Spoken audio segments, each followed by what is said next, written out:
I've seen in my time many centers come and go. I've seen many come, and then as soon as the initial funding has ended, they disappear. Waccbip is around and is growing stronger and stronger. I think it's an institution that has understood what role it has to play within a university.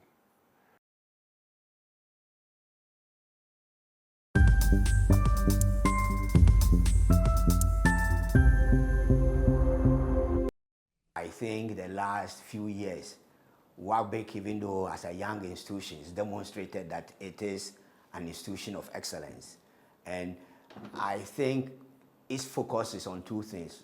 One, doing the research, but also developing the researchers of the future. And that is where I think Waccbip has a special strength, focusing on developing the researchers of the future. Universities thrive or not, depending on how the component institutions function. If they don't understand their role as a university, there's no way they will fit in. I know Waccbip has had its challenges, but what's most important is the fact that it understands its place at the university. It understands its place within the entire research ecosystem.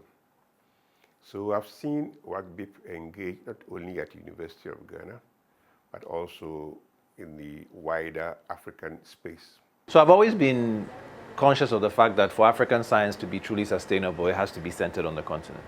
And that's what Waccbip stands for. Waccbip stands for building capacity to do globally competitive science in Africa, by Africans, and on issues that are relevant to the continent.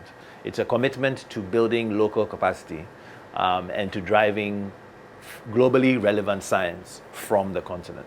With our biotech incubation program, which is one of the first in the country and one of the first, I wouldn't say the first in Africa, but one of the first in the sub-region, where we are focusing on molecular level skills to develop tools, to develop companies that are thinking at the molecular level, similar to Yamachi.